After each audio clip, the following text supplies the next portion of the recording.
अथ द्वितीय अध्यायः सांख्य योग। संजय उवाच तं तथा कृपयाविष्टम् अश्रुपूर्णाकुलेशनम् विषीदन्तमिदं वाक्यम् उवाच मधुसूदनः. Should I continue in Sanskrit? No, let's wait for the English from Aimila Mataji. Okay. Sanjaya said, seeing Arjuna full of compassion, his mind depressed, his eyes full of tears, Madhusudana Krishna spoke the following words. Shri Bhagwanuvaच कुत्वा कश्ममिलन्दम् विस्मेसमुपस्थितम् अनार्यजुष्टमस्वर्ग्यम् अकीर्तिकरमर्जुन. The Supreme Personality of Godhead said, my dear Arjuna, how have these impurities come upon you? They are not at all befitting a man who knows the value of life. They lead not to higher planets, but to infamy. क्लैब्यं मास्मगमः Partha नैत्त्वयुपपद्यते क्षुद्रं हृदय दौर्बल्यं त्यक्त्वोत्तिष्ठ परन्तप. O son of Pritha, do not yield to this degrading impotence. It does not become you. Give up such petty weakness of heart and arise, O chastiser of the enemy. Arjun उवाच कथं भीष्महमं संख्ये द्रोणं च Madhusudan इषुभिः प्रतियोत्स्यामि पूजार्हा वरिसूदन. Arjuna said, O killer of enemies, O killer of Madhu, how can I counterattack with arrows in battle men like Bhishma and Drona who are worthy of my worship? गुरु न हत्वा हि महानुभावान् श्रेयो भुक्तं भैक्ष्यमपीह लोके हत्वार्थकामास्तु गुरुनिहैव भुज्ये भोगान् रुधिरप्रदिग्धान्. It would be better to live in this world by begging than to live at the cost of the lives of great souls who are my teachers. Even though desiring worldly gain, they are superiors. If they are killed, everything we enjoy will be tainted with blood.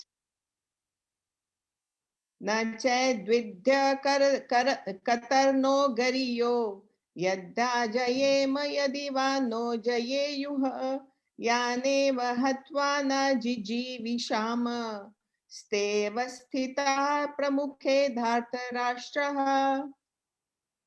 Nor do we know which is better, conquering them or being conquered by them. If we killed the sons of Dhritarashtra, we should not care to live. Yet they are now standing before us on the battlefield. कार्पण्यदोषोपहत स्वभावः पृच्छामि त्वां धर्म सम्मूढचेता यच्छ्रेयस्यान्निश्चितं ब्रूहि तन्मे शिष्यस्ते अहं शाधि मां त्वां प्रपन्नम्. Now I'm confused about my duty and have lost all composure because of miserly weakness. In this condition, I'm asking you to tell me for certain what is best for me. Now I'm your disciple and a soul surrendered unto you. Please instruct me. नहि प्रपश्यामि ममानुदाद यच्छोकमुच्छोषणमिन्द्रियाणाम् अवाप्य भूमावस्पत्नमृदं राज्यं सुराणामपि चाधिपत्यम्. I can find no means to drive away this grief which is drying up my senses. I will not be able to dispel it, even if I win a prosperous, unreviled kingdom on earth with sovereignty like the demigods in heaven. Sanjay उवाच एवमुक्त्वा ऋषिकेशम्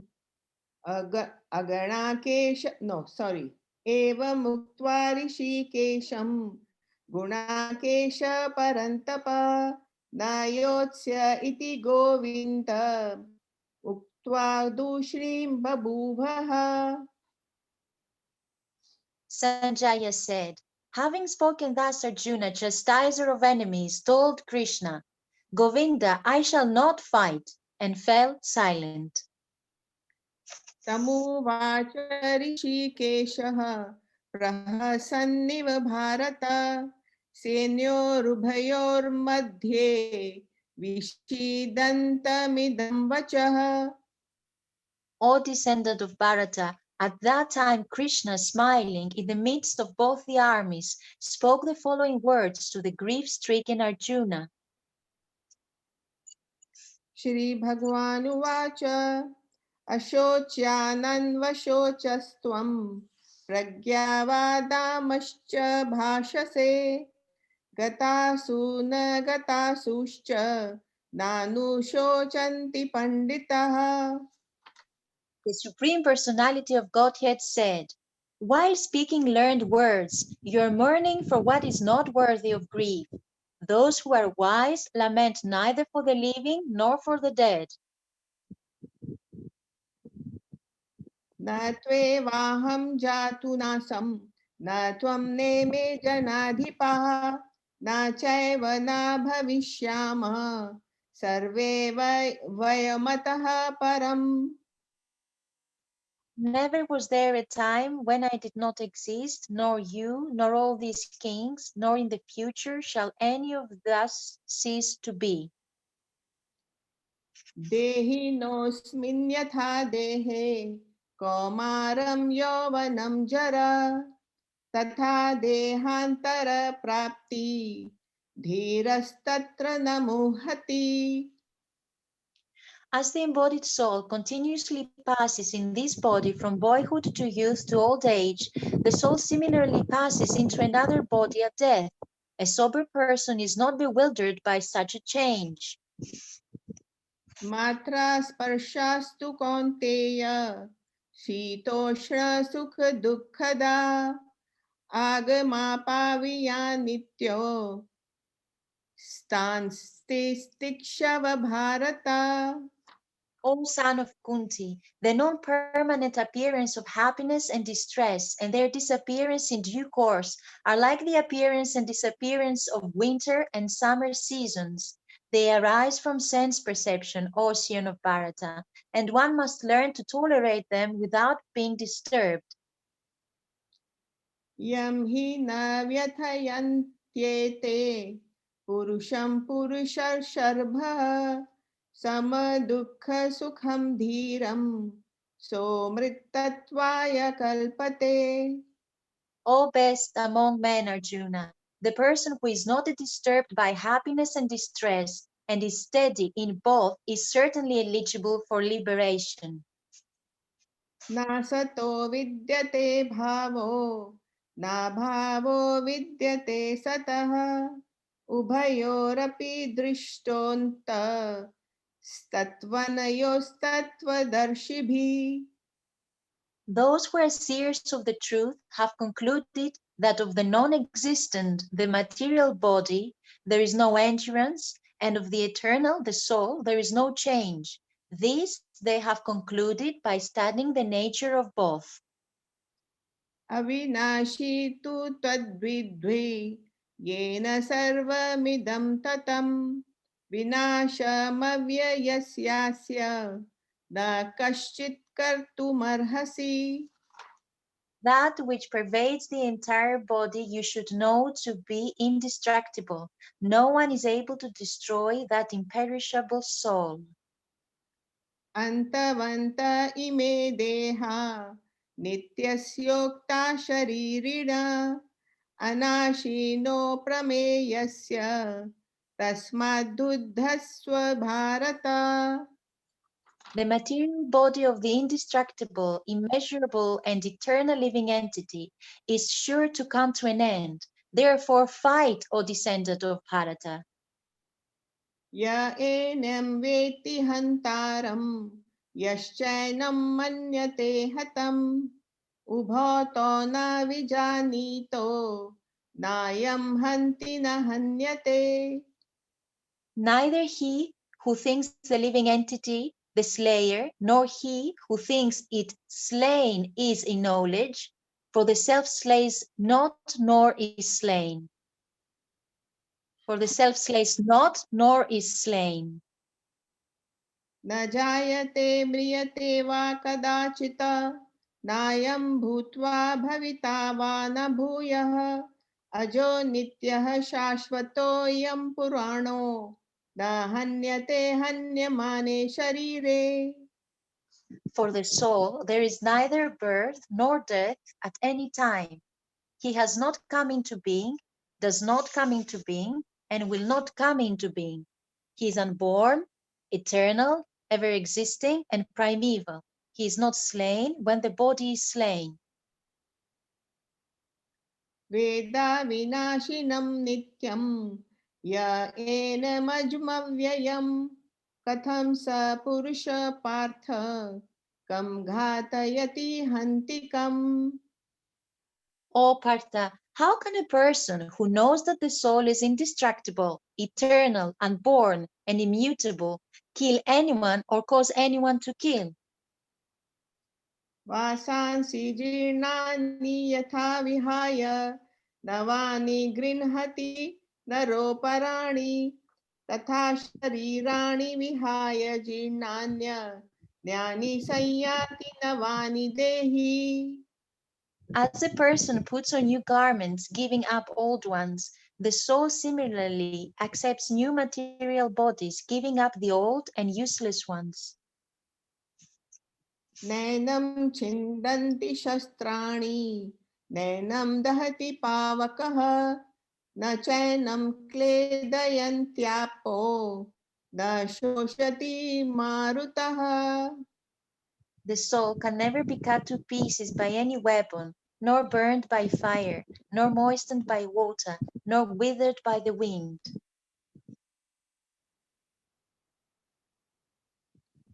अच्छेद्योऽयमदाह्योऽयम् अक्लेद्यो शोष्य एव च नित्यः सर्वगतस्थारुन्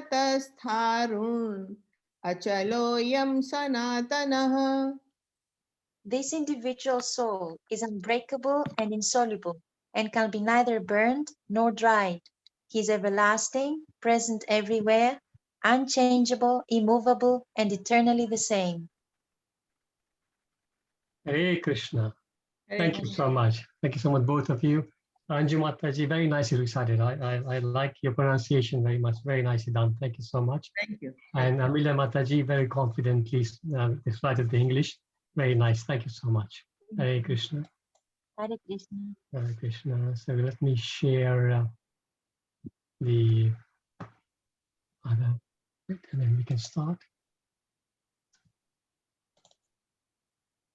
Okay, we got that. Let me just move things around a little bit.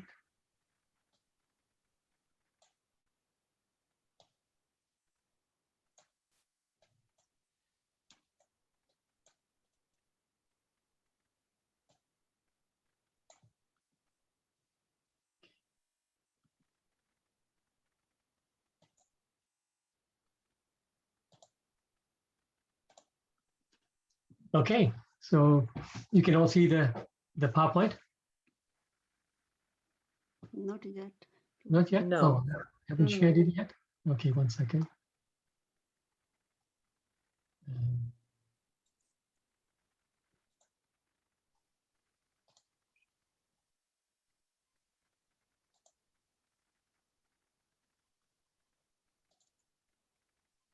Any good? No, we No. can't see. I can Click see, on- Prabhuji. Sorry? I can see it. You can see the thing, right? We You can see it, Prabhu. Okay, thank you. Wonderful. Okay. I can't see. We Is it in the way see you the can PowerPoint, Prabhuji. say again? We cannot see the PowerPoint. Yeah. No, I'm talking about, you should be able to see the Hare Krishna Bhagavad Gita Yes. as this, that one, right? Chapter a day. Okay. Chapter 2, verse Yeah, 22. Yes. Okay. Yes. That's it. Yeah, that's all, because that's the beginning of the PowerPoint, and then we can move on from there. So we're going to continue discussing the second chapter, text 23 today, and as usual, we'll do the summary. We're still in the beginning of the chapter. We went through text 1 to 10, where Arjun's first chapter, as we know, Arjun did, sort of spoke about a lot of doubts he had. And now, second chapter, he's again speaking a few more, or he spoke a few more rather in 1 to 10. And then 11, Krishna started speaking. Krishna actually started to discuss Bhagavad Gita from text 11 onwards. And we're now in that same section, which is the Jnana section. He's given Arjuna the Jnana. Mostly, he starts, of course, with the Jnana about the fact that you are not this body. The soul is separate from the body.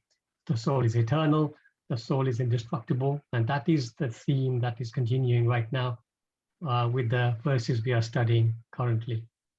So today's verse is 223. So I will, before we start reciting this, I'll just do the not Mangla Charan yet, but just the invocation prayers. Om Namo Bhagavate Vasudevaya. Om Namo Bhagavate Vasudevaya. Om Namo Bhagavate Vasudevaya. Bhagavad Gita chapter 2, text 23. Nainam chindanti shastrani, nainam dahati pavakaha, na chainam kledayantyapo, na shoshayati marutaha. The soul can never be cut to pieces by any weapon, nor burnt by fire, nor moistened by water, nor withered by the wind. Purport by Srila Prabhupada. There's 2 pages to the purport, so we can start off with somebody reciting the first one. Let's see who I can see on the screen. Let me go down a little bit. Gautam Mataji, I haven't seen you for a little while. So Gautam Mataji, perhaps you can read this first page. Hare Krishna Prabhu. Hare Krishna. All kinds of weapons, swords, flame weapons, rain weapons, tornado weapons, etc., are unable to kill the spirit soul. It appears that there were many kinds of weapons made of earth, water, air, ether. In addition to the modern weapons of fire, even the nuclear weapons of the modern age are classified as fire weapons. But formerly there were other weapons made of all different types of material elements. Fire weapons were counteracted by water weapons, which are now unknown to modern science. Nor do modern scientists have knowledge of tornado weapons. Nevertheless, the soul can never be cut into pieces, nor annihilated by any number of weapons, regardless of scientific devices. Hare Krishna. Hare Krishna. So now, second page. We have Manamohini Gopi Mataji. If you can unmute and read the second page, please. Yes, I will, Prabhuji. The Mayavadi cannot explain how the individual soul came into existence simply by ignorance and consequently became covered by the illusionary energy. Nor was it ever possible to cut the individual soul from the original supreme soul. Rather, the individual soul are eternally separated parts of supreme soul. Because they are atomic individual soul, eternally sanatana, they are prone to be covered by the illusionary energy, and thus they become separated from the association of the Supreme Lord, just as the sparks of the fire, although one is quality with the fire, are prone to be extinguished when out of the fire. In the Varaha Purana, the living entities are described in separated parts and parcel of the Supreme. They are eternally so according to the Bhagavad Gita also. So even after being liberated from illusion, the living entity remains a separate identity. as is evident from the teaching of the Lord Arjuna. Arjuna became liberated by the knowledge received from Krishna, but he never became one with Krishna. Sorry, Jai Shri Krishna, Hare Krishna. Thank you so much. No problem, Manamohan. Mataji. You know, this phone ringing just now, it reminded me of Ujjain. I don't know if you remember, we were in Ujjain and your phone just wouldn't stop ringing. You remember that? Oh, I remember. I just bought the new one and I didn't know how to You switch it. didn't know how to put it on silent, and right in the middle of Guru Maharaj giving the class, your phone was going off. Yeah, So I know. just now when your phone went off, I thought, oh yeah, it's happening. You reminded me. Thank Yeah, you, yeah, yeah. Prabhuji. Thank you. Thank you. Hare Krishna. Hare Krishna, everyone. Hare So, Krishna. Prabhupada ki jai. Thank you so much, Amana Mohini Mataji. Prabhupada ki jai. Om Ajnanati Mirandasya Jnananjana Shalakaya Chakshurunmilitam Yena Tasmai Shri Gurave Namaha.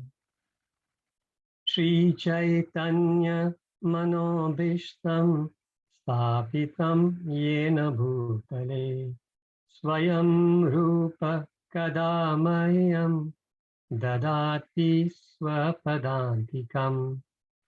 Namo Om Vishnu Padaya Krishna Prasthaya Bhutale Srimate Bhakti Charu Swami Niti Namine. Namo Om Vishnu Padaya Krishna Prasthaya Bhutale Srimate Bhakti Vedanta Swami Niti Namine. Namaste Saraswate Deve Kauravani Pacharine Nirvishesha Sunyavadi Pasha Pradeshakarine. Jai Shri Krishna Chaitanya Prabhu Nityananda Shri Advaita Gadadhar Shri Vasadi Gaura Bhakta Vrinda.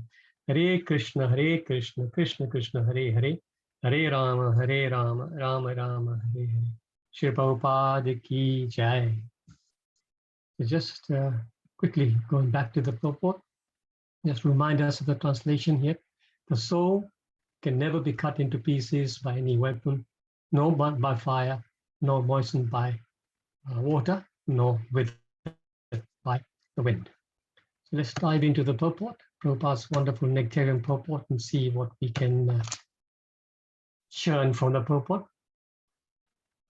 So first thing he says that it appears that there were many kinds of weapons made of earth, water, fire, air, ether, etc., in addition to the modern weapons of fire. So apart from, of course, nowadays we have, bombs and guns and, whatever. But apart from that, there used to be, and of course, in the olden days, there used to be the arrows, bows and arrows, maces, spears, perhaps as well. But then on top of that, there used to be many sort of spiritual, like supernatural is the word, weapons, which were invoked by mantras. So we see sometimes in the movies where they're depicting somebody, Arjun would be about to fire a weapon, but he would hold that bow and arrow like that to his head, and he would chant that mantra and then release it. And that mantra is what gives the power to that arrow to do different things. So that arrow is then empowered by this amazing mantra, which is known to very, very few people. And this is why the arrow would do so many different things. Sometimes it would go and divide itself into 100 arrows and strike 100 opponents at the same time. Sometimes it would start bursting out fire or whatever. So many different things. Now, sometimes when you look at it in TV serials or in the movies, it seems like far-fetched, but actually these were the kind of siddhis that the Kshatriyas learned from their gurus, and these were powers which nowadays don't exist. So here are some of the examples of these kind of weapons. So there's the Brahmastra, which is the most famous one. We hear about the Brahmastra in the Mahabharata many times, and the Brahmastra can actually destroy an entire army. That's how powerful the Brahmastra was. One of the most powerful weapons. Then Agneyastra, Agneyastra. It emits inexhaustible flames. So when that is fired, then those flames that hit the enemies, They cannot be put out. They cannot be doused by water or whatever. So again, very powerful weapon. And then Varunastra. Varun, of course, is the god of water. So this particular would actually throw down torrents, volumes of water, tons and tons of water pouring down. Then you have the Nagastra. So apparently this is like a weapon which is very, very accurate, and it is in the form of a snake.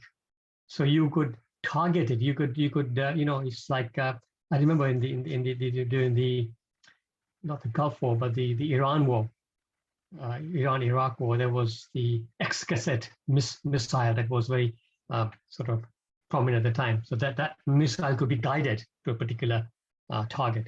So this was done so many thousands of years ago, where this particular Nagastra would be actually aimed at a particular target, and it would just find that target like that, and it'll be in the form of snake.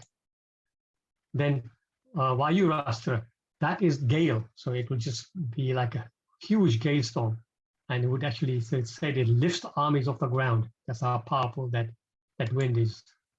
Now, Vajra is like this is normally sort of associated with Indra. Vajra is bolt of lightning.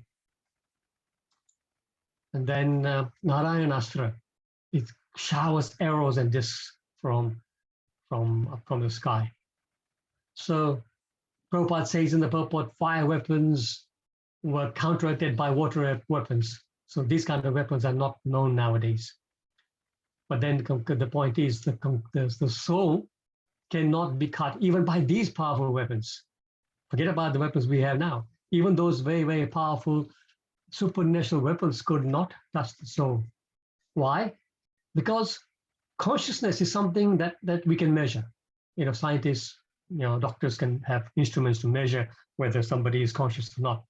So that is a symptom of the soul. So the symptom of the soul can be measured scientifically, but the soul itself cannot be touched by anything material. Whatever instruments the scientists have cannot reach the soul, purely because the soul is spiritual. So nothing material can interact with a spiritual object. So this is why the soul is beyond everything that is material. And so this verse says that yes, nothing can actually touch it. Then Prabhupada talks about the Mayavadis. As he almost does almost every time he speaks something about Mayavadis. He said they cannot explain how the individual soul came into existence simply by ignorance, and consequently became covered by the illusory energy. So this, how the universe came about and how the creation, there was first of all was a creation by the Supreme Lord, who gave Brahma all the ingredients to work with, and then Brahma created the universes. And each Brahma created his own universe, so Brahma created this universe. And it is said, it is in the third canto, how it explains what was the first thing to be created. So in this 3:20:18, it says, Sasarja chayaya vidyam panchaparvanam agrataha tamishram andatam mishram tamo moho maha tamaha. He says, first of all, Brahma created from his shadow the coverings of ignorance of the conditioned soul. There are 5 in number and are called Tamisra, Andatamisra, Tamas, Moha, and Mahamoha. So this verse has been spoken by Maitra Rishi in his discussion with Vidura. And basically saying that the first thing that Brahma created was ignorance, and this is divided into 5 coverings. Why ignorance? Because the soul has decided to leave Krishna's abode and come down. So it needs to be covered, first of all, by ignorance. If he doesn't forget Krishna, he cannot act independently in the material world. So this is again because the living entity wishes to enjoy separately, by Krishna, his mercy, he allows Brahma to create this ignorance. So the living entity is covered, and yes, finally, like Krishna says in the 15th chapter, I will give you forgetfulness as well, 15:15. Sarvasya chaham ridhi sanivishto mata smriti jnana apohanam cha. Apohanam means forgetfulness. I'll give you the forgetfulness as well, because that's your wish.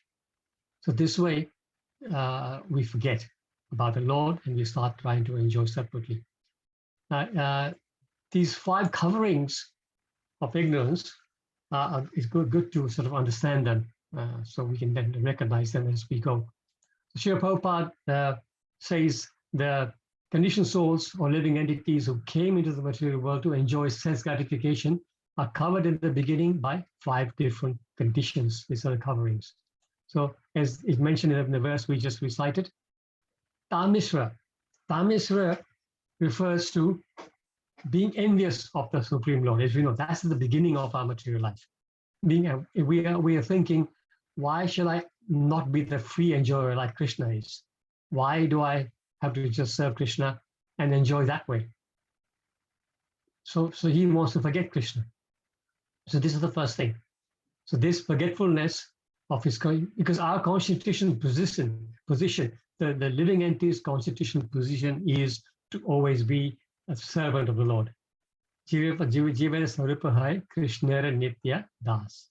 So, but we want to forget that. And this is why because we're envious in that sense. So then immediately we're covered by the first layer, which is this Tamisra. Tamisra, and then Andha-Tamisra. Andha-Tamisra means considering death to be the ultimate end. So now you see, we've been covered with just the first layer of ignorance, and already, see, the soul was fully enlightened when he was with Krishna, completely enlightened. We knew exactly our position. But as soon as the first covering comes over us, we start thinking, oh, there's no soul. The end of the body is the end of everything, and that gives rise to atheistic thinking. Because if they think that nothing is happening at the end of this world, at the end of this body, that at death everything finishes, then you become irresponsible. All of us are here, we're trying to take steps in spiritual life purely because we know that this is not just the only life. We're going to have many, many lives after. And if we understand by Prabhupada's teachings and by teachings of our acharyas, that if we can do something to improve our spiritual life now, we will have a better situation next time, and eventually we can make our way back to Godhead. But the atheists don't, of course, think like that. Their theory is, they live as long as you can live, as long as you're there, just enjoy nicely. Never mind about committing any sins, because that doesn't really matter. This is called like there was very old, very ancient philosophist called Charvak Muni. And we will speak about him in a minute in the next slide. So then next is tamas. So tamas is a situation where we condition of not knowing anything about the soul. So we have, Prabhupada says somewhere that almost 99% of people in this world do not know about the soul. They're living from day to day, just taking care of the body, not understanding anything about the soul. So that is tamas. And these people are living ignorantly, just taking care of like bird in a cage. You just keep shining the cage, but don't feed the bird. That is the situation of this kind of people. Next is moha. Moha. So you can see gradually all these thoughts are leading up to the same thing. Illusion of the bodily concept of life. So basically associating with matter, right? Literally identifying ourselves with matter. I'm this body, and everything belonging to this body, and everything that is the extension of this body is me. There's nothing beyond that, and in this way they increase the illusions of life, thinking in terms of I and my. This is called Janasya moho yam aham mameti. Janasya moho yam aham mameti. This is the condition of people in moha, thinking of I and my only. Then last one, mahamoha. This is the ultimate, because when all these coverings are there, they'll be completely detached from reality, and all we are doing is we're running madly after material enjoyment. That's all we think of. And you can see the whole world is running like this. Everybody's running after mad enjoyment, just increasing comfort for life and doing nothing. Age of Kali is like this. Everyone is overwhelmed by madness to just accumulate more and more property, more money, more things that you can enjoy life with, and that's it. And people sadly leave their bodies this way without getting self-realized. Let's see what. So yes, I said we'll speak about Charvak Muni. So Charvak Muni, I don't know which was very, very early actually. I don't know the era that he was around, but he was an atheist philosopher. And the philosophy he propounded is called hedonism. Hedonism means literally being solely interested in self-gratification, just doing everything you can to enjoy your senses. That's hedonism. At the cost of everything else, just enjoy your senses. So he had an interesting theory, and Prabhupada, if you listen to Prabhupada lectures, you will hear him mention this quite often. He says, Niram kritva gritam pibet. So Niram means getting into debt. Actually, Niram kritva, krita means doing something, and Niram means getting into debt. Rini, we say in Hindi, in Gujarati, Rini. So Rinam kritva. So get into debt. Gritam pibet. Gritam means ghee. Gritam pibet. Pibet means drink. So he says, even if you get into debt, don't worry, just drink ghee. Why? He says, and what? And he says, Yava jivet sukham jivet. So as long as you live as happily as you can. Because bhasmi bhuttasya dehasya. When this body is burnt, kuta punah agamano bhavet. Nothing, how you would, kuta means nothing going to happen afterwards. What's going to happen afterwards? Nothing. So again, the theory there is that this is the end of the body. At the end of the life is the end of the body. So his theory was, as long as you live, see, ghee is mentioned ghee here. Why? Because of course ghee, even now I suppose ghee is quite an expensive commodity. But even in those days, ghee was quite rare and quite expensive commodity. Only the rich people could afford ghee. So this is what he's saying. Get ghee. Whatever you do, just get ghee and enjoy. So somebody can say, okay, but I don't have enough money. I can't afford ghee. So he says, beg, buy, or borrow, or steal. Whatever you do, just get ghee. Right? So literally sort of encouraging people to lead a sinful life just to enjoy yourself. And then the person might, if he's a little bit, has got some kind of consciousness, the conscious person would say, oh, but what if I'm stealing and doing things like that? I'll be accountable, to Yamaraj. And he will say, no, you will be not responsible. Charvak Muni will say that as soon as your body is burnt to ashes, everything is finished. So don't worry about any reactions. Nothing's going to happen to you. So this is his theory. Imagine how badly people would be misguided by this kind of theory. Prabhupada explains it this way. He says, you must eat this is the theory of Charvak Muni. You must eat sumptuously, beg, borrow, and steal. And if you think that by stealing and borrowing, you are being entangled in sinful activities for which you will have to pay, then just forget that misconception. Because after that, everything is finished. No one is responsible for anything he does during his life. So this was Charvak theory.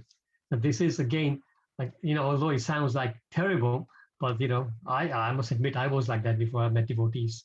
Most people are in that kind of situation, right? No, not even if you do know theoretically, most of us brought up in Hindu households, we would have heard from our parents or about attending maybe some function or some katha, because we would know that yes, we are not this body, we are the soul, and there is reincarnation. We would know that, but we would choose to ignore it. We would choose to ignore it because it comes in the way of our enjoyment. So Prabhupada then continues, nor was it ever possible to cut the individual souls from the original Supreme Soul. Rather, the individual souls are eternally separated parts and parcels of the Supreme Soul. So this particular information is given to us in the 15th chapter. Anybody know this verse? Where he says that we are part and parcels of the Lord. Is it Mama Vansha Jivaloke? Yes, Puja Mataji, wonderful. Wonderful. Mamai Mamsa Jiva Loke, Jiva Buddha Sanatana, Manasastani Indriyani, Prakritistani, Karshti. The living entities in this conditioned world are my eternal fragmental parts. Due to conditioned life, they are struggling very hard with the six senses, which include the mind. And Prabhupada in that purport is saying, in this verse, the identity of the living being is clearly given. The living entity is a fragmental part and parcel of the Supreme Lord, eternally, Sanatan. It is not that he assumes individuality in his conditional life and in his liberated state becomes one with the Supreme Lord. He is eternally fragmented. It is clearly stated, like it clearly states, Sanatana.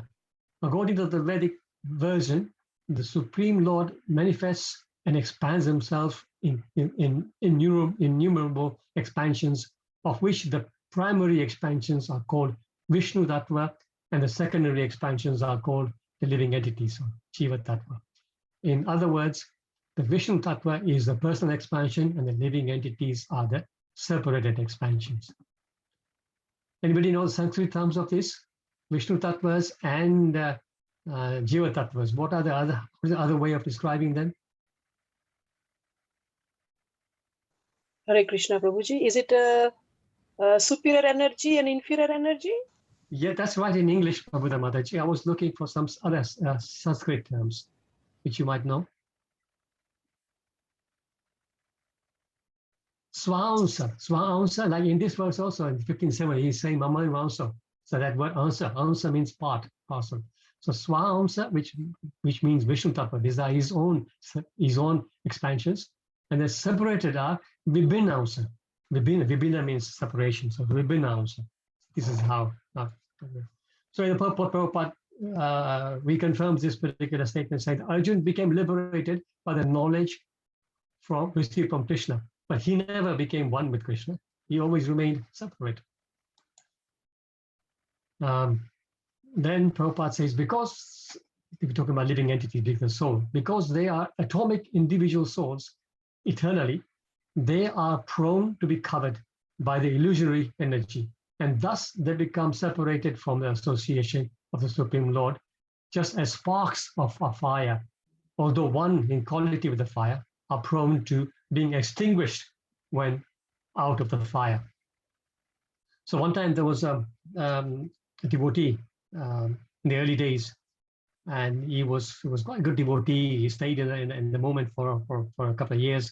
And something happened, and then he somehow just maybe lost interest or whatever. He left, and so one devotee from the temple thought that he needs some help. Maybe I'll go and try and explain to him that he needs to come back. In those days, devotees, they were not people like us who are living outside and we are devotees. But in those days, every devotee was living in the temple. If you're out of the temple, you're not a devotee. That was the situation. So then this devotee goes, it was a winter time, and he goes to this person's home. And they were sitting by a fire, by a coal fire. So he's speaking, and what he did was, he was just generally speaking, how are you, how is everything, not even speaking anything about going back to the temple. But what he did was, he picked up the fire tongs, the tongs, and he picked up a piece of coal, picked it up, and then took it out of the fire and put it by the fire at the bottom. But there was like a steel tray. And then he carried on speaking. And this other person who had left that moment, he was looking, he wasn't paying much, he was paying attention to it.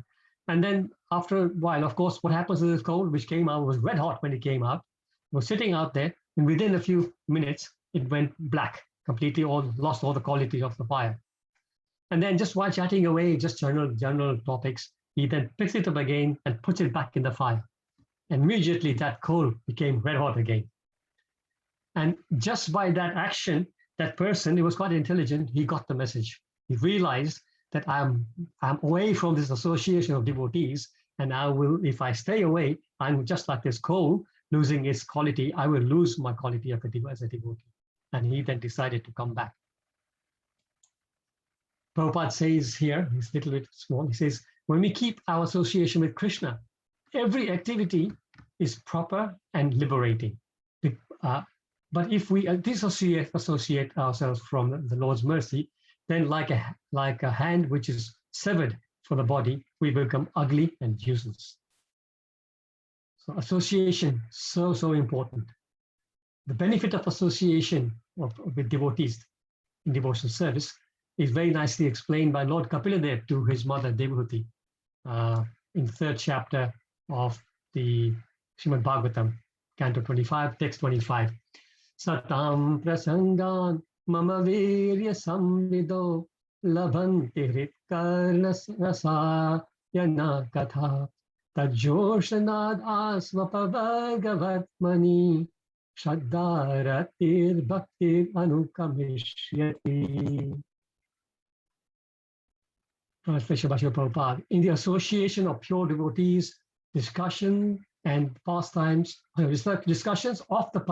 and activities of the Supreme Personality of Godhead is very pleasing and satisfying to the ear and the heart. By cultivating such knowledge, one gradually becomes advanced on the path of liberation. Thereafter, he is freed and his attraction becomes fixed. Then real devotion and devotional service begin. The process, Prabhupada says in that purport, the process of advancing Krishna consciousness and devotional service is described here. The first point is that one must seek the association of persons who are Krishna conscious and who are engaged in devotional service. Without such association, one cannot make advancement. Simply by theoretical knowledge or study, one cannot make any appreciable advancement. One must give up the association of materialistic persons and seek the association of devotees. Because without the association of devotees, one cannot understand the activities of the Lord. So, yeah, association is so important. In this case, if you're associating with non-devotees, we must reduce that association, because that association will drive us away from Krishna. And we must increase our association with Krishna, and which association will take us closer to Krishna. Asatta sangatyagi satasanga kijiye. That is the message, basically. So I will stop here, devotees, just over 35. I will open for, before I close the PowerPoint, just again, reminder once again to everybody about the Badr campaign, going back to Godhead, take it back to Godhead. We're still waiting for 400 number of devotees signing up. If you haven't signed up yet, I think last week, Divanam Prabhu also spoke in detail about this, so I won't take too much of your time, but just keep in mind to sign up, to pledge to distribute just one set, nothing more, just one set between now and the middle of September. Srimad Bhagavatam ki jai, Srila Prabhupada ki jai. So, all right, so let's see, any comments, any questions, any realizations, anybody?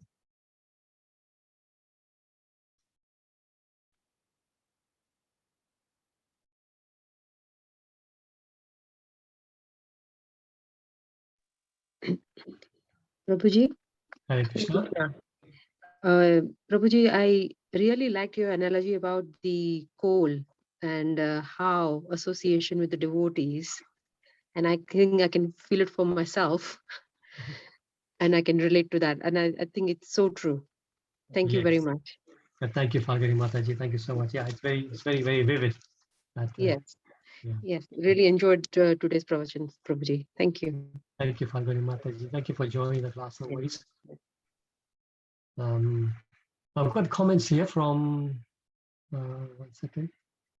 I always forget the name of the devotee, KKHH, RRHH. Prabhu, I suggest please put your name there so we can all address you by your wonderful name. What is your name, Prabhu? I have asked this before, but I've forgotten now. Anyway, he's nicely quoting some beautiful verses from the 4th chapter, Transcendental Knowledge. What a question by Arjun. Proof that everyone is an eternal individual soul. Yeah. So, and then he's quoting verses 4, 5, and 6, 4, 5, 6, 7, I think. 4, 5, and 6, where Arjun is, because Krishna has said that I gave this knowledge to the sun god in the beginning. Arjun is questioning him, about he's saying that the son God is senior to you by birth. How might you understand that you gave this knowledge to him in the beginning? Then Krishna says that many, many births you and I have both taken, but I remember them all and you cannot. And then verse 6, he explains about his birth. His birth is not like our birth. He explains that although I am unborn and my transcendental body never deteriorates, and although I am the Lord of all sentient beings, I still appear in every millennium by my original transcendental form. See, we don't get a choice. We get a form which material nature arranges for us according to our karma. But the Lord comes in his own form directly. So thank you, Prabhu. Hitesh Prabhu, thank you. Yes, I'll make a note of that in my mind. Hitesh Prabhu. So thank you for raising that. Very, very lovely verses, those 4, 5, 6. Jopi's son, Agyatya Atma, the last one. Yeah, any other points, anybody?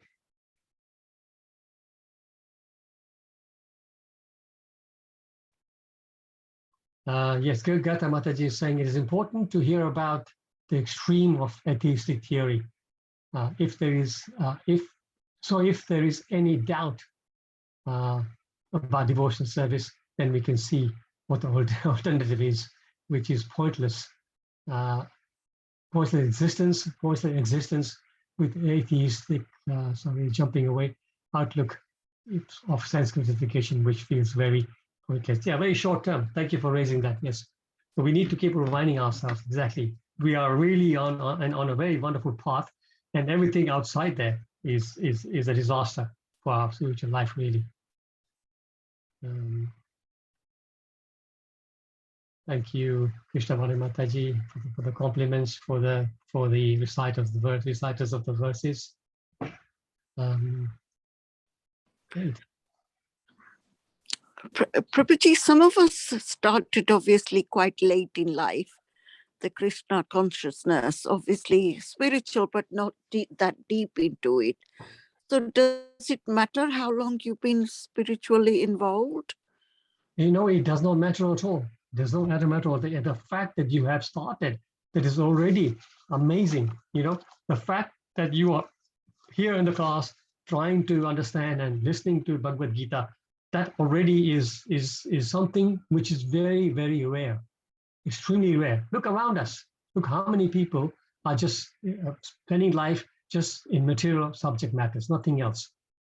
And so people who actually have come to Krishna, you have to understand that this is by an amazing mercy of the Lord himself and his devotees that we are able to even think about coming to classes like this and reading Prabhupada's books. So already you've received the mercy. So all of us, we've received the mercy. The fact that we came in late, Mataji, I came to this in my 50s. So I was also very, very late. I was completely material until then. So we can make very rapid progress in this path because the ingredients have been given to us by Prabhupada. And as long as we remain in the moment, as long as we remain in association with devotees, and as long as we follow the principles of devotional service, we will guaranteed make progress. And even if we don't fully succeed in this lifetime, for example, in my case, because I started so late, maybe I will not complete everything properly by the time I leave my body. Who knows how long one has to live here. But Krishna assures us in the Bhagavad Gita that whatever little we have done, we will take it with us. We will not take a penny with us. We will not take even a needle with us when we go over to our next body. But our devotional service will come with us. And if we have done 20% this life, we will start from 21% next life. Okay, thank you, Prabhuji. Thank you so much. Thank you.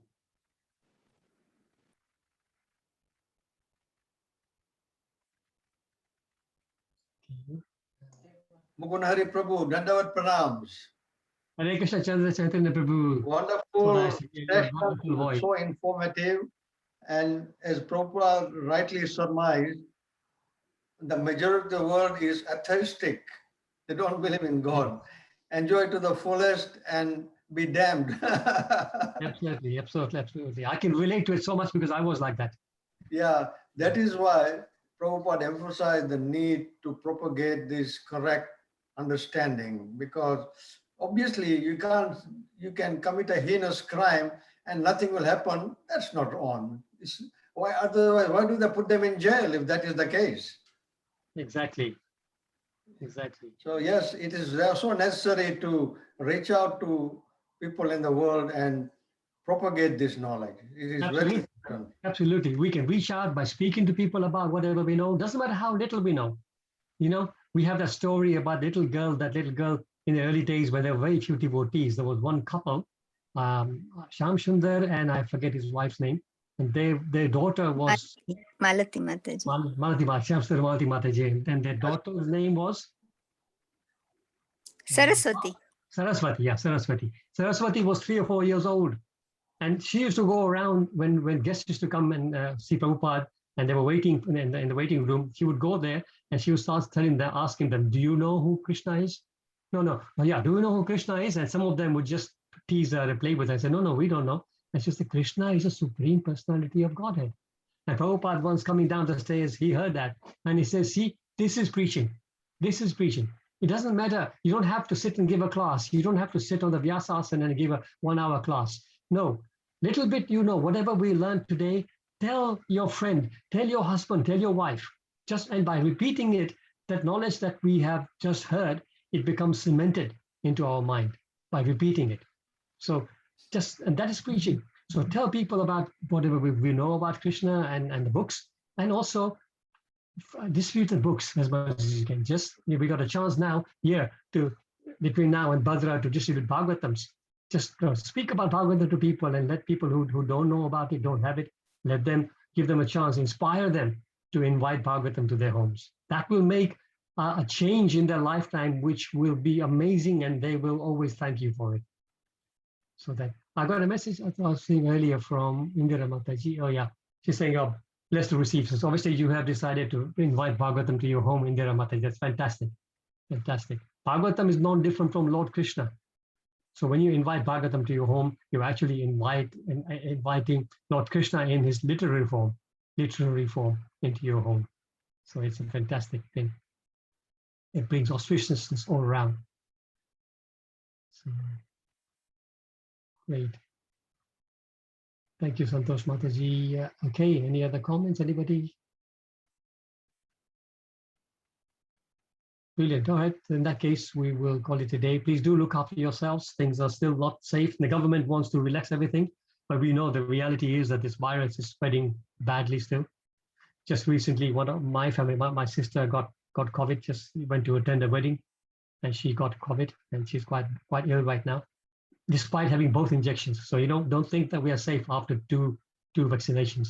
She's got COVID. Of course, I think the 2 injections will probably save her from going to the hospital, but she's quite poorly right now. So just that people say it's like a flu, but it's not a flu. It's really, really hard. She's going through a tough time now. So everybody must take care as much as you can. And let's pray to the Lord that anybody who's suffering can recover fast. Hare Krishna. Thank you so much, devotees. Srila Prabhupada ki jai. 1 second, sorry. One question here from Swati Mataji. How do I divide my time between bhakti, academics, work, and home duties? I feel difficult to focus on one. Yes. So nice question, actually. Very nice question, Swati Mataji. This is something which is a challenge, no matter what stage of life you're in. When you're a student life, of course, your studies, when you are married, that's your family duties or work and your office duties, whatever. So it is always a challenge.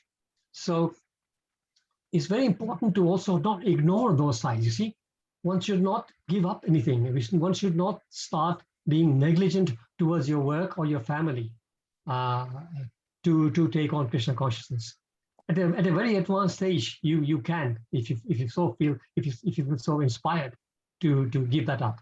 But right now we're not at the stage, so we need to have both. This is Swadharma and Sanatan Dharma. These are like 2 rail tracks. Our Swadharma is our duties, our normal duties to our family, etc. And Sanatan Dharma is our spiritual life. But both need to go at this stage for us side by side. So one needs to carefully assess the situation.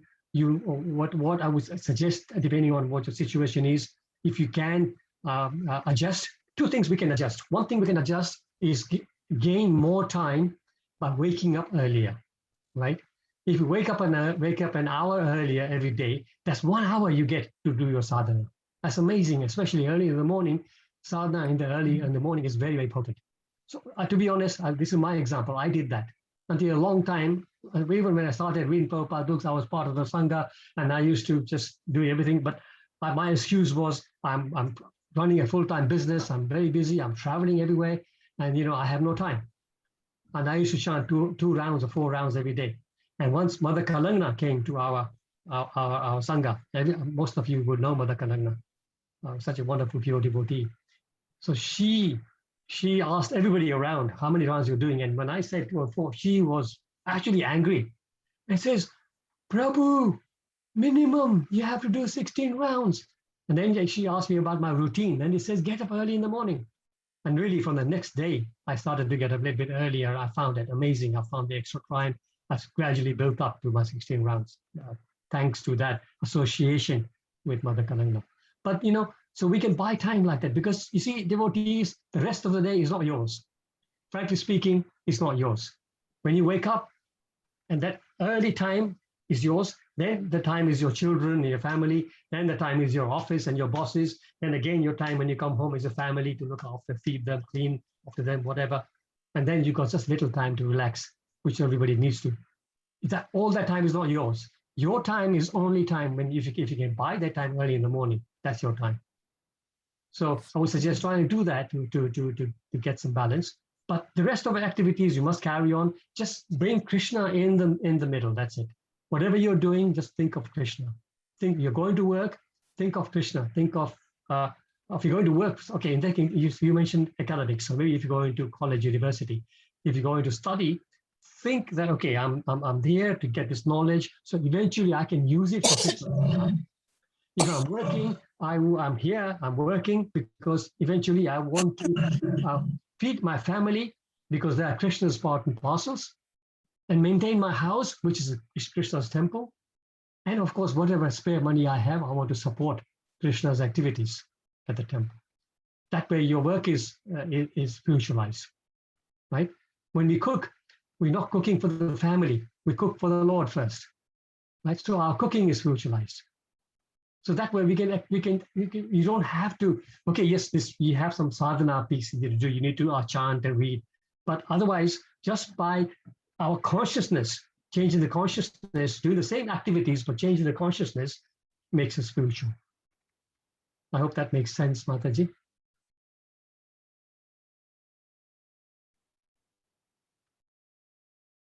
One or two things also, how can, okay, yeah, dental exams you're speaking about, yes, Swati Mataji. Yes, so there will be times, especially exam times and everything, then there's a lot of pressure, in which case, yeah, you can relax a little bit in your sadhana. If you're chanting rounds, you can't give up on the rounds. Don't go backwards on the rounds, but you can sort of maybe give up on reading for a little while you're focusing on your exams and things, but then pick it up as soon as you are back to normal. So that's good. There was one question I was reading, but it's gone now. Okay, here's from Drishti Mataji. Yeah, Drishti Mataji is saying, how can one experience their soul power? Oh, wow. What a deep question. How can one? I haven't experienced it myself, Mataji, so I can't tell.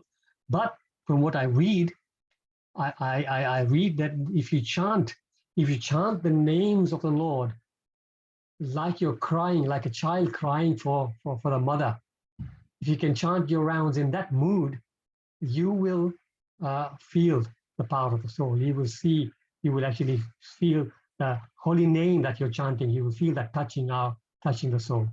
That is what I heard. In practice, of course, you need to be in a very right consciousness to actually feel it. But yes, we can first of all theoretically know about the fact that the soul is very powerful, and then we can, by doing our sadhana, by reading Prabhupada books, associating, we can gradually one way or the other come to feel the power of the soul, meaning basically self-realization. Thank you for raising that. Thank you, Hare Krishna. Okay. Great. So it's coming to us. Over. It's like only 8 minutes to 9. So please, we'll stop now. Devotees, thank you so much for your time. Vancha kalpatarubhyascha kripasindubhya eva cha patitanam pavanebhyo vaishnavibhyo namo namo. Shri Prabhupada ki jai. Hare Krishna. Thank you, Prabhuji. Thank you, Thank you. Prabhuji. Hare Krishna. Thank you, Prabhuji. Hare Prabhuji Krishna. for nice Hare Krishna. Hare Thank you, Krishna. Prabhuji. Hare Krishna. Thank you, Hare Prabhuji. Krishna. Hare Krishna.